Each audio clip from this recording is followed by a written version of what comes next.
pas trop d'inconvénients et qui, de plus, satisfait le palais ne doit pas nécessairement être un défi. Un exemple ? Cette recette de soupe de montagne délicieuse est super facile à réaliser. Bien que la plupart des préparations de soupe nécessitent un grand soin dans le choix, la cuisson et l'ajout des ingrédients. La particularité de la soupe de montagne est que toutes ces étapes sont considérablement simplifiées. D'autre part, les éléments nutritifs qui accompagnent cette préparation répondent aux besoins de calories, de protéines et de minéraux dont le corps a besoin. Et quel est le secret de ce plat en particulier ?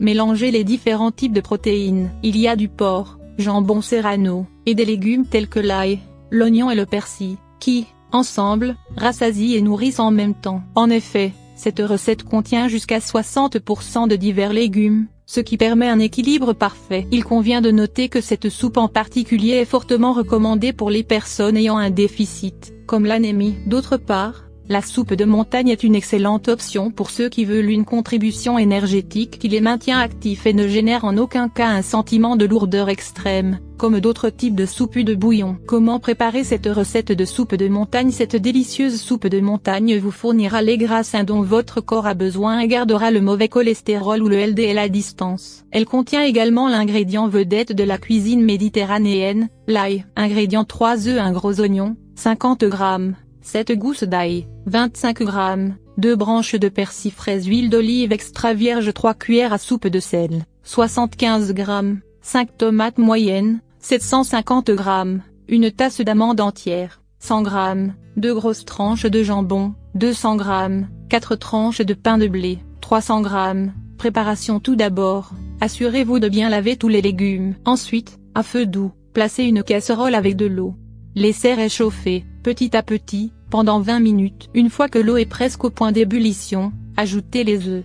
Il serait conseillé de les laisser pendant 10 minutes. Une fois ce processus terminé, réservez les œufs dans un plat séparé et commencez à enlever la coquille, puis coupez-les en morceaux. En ce qui concerne les gousses d'ail, vous devriez les peler et les écraser, jusqu'à ce qu'elles n'aient plus aucune trace de peau. Dans une casserole avec un filet d'huile d'olive extra vierge, ajoutez les amandes avec l'ail préalablement écrasé. Laissez à la fois l'ail et les amandes sauter un peu, pour que les saveurs se mélangent parfaitement. Retirez les ingrédients de la poêle. Vous devez procéder et placer la sauce sur une plaque séparée. Avec l'aide d'un mixeur, vous écraserez le mélange jusqu'à ce que vous remarquiez que le résultat obtenu est une pâte épaisse. Vous pouvez ajouter plus ou moins d'eau, selon vos préférences. Pour les tomates, assurez-vous de couper les tiges et de les jeter. Ensuite, continuez à les couper toutes sous la forme d'une croix, c'est-à-dire, 4 coupes sont faites à chaque tomate. La coupe transversale est faite du haut vers le bas, puis de la gauche vers la droite, de votre point de vue. Dans une petite casserole d'eau bouillante, faire blanchir les tomates pendant environ 2 minutes. Ensuite, égouttez-les, assurez-vous de bien retirer la peau et coupez-les en cubes. Vous souvenez-vous de la poêle avec laquelle vous avez sauté l'ail et les amandes?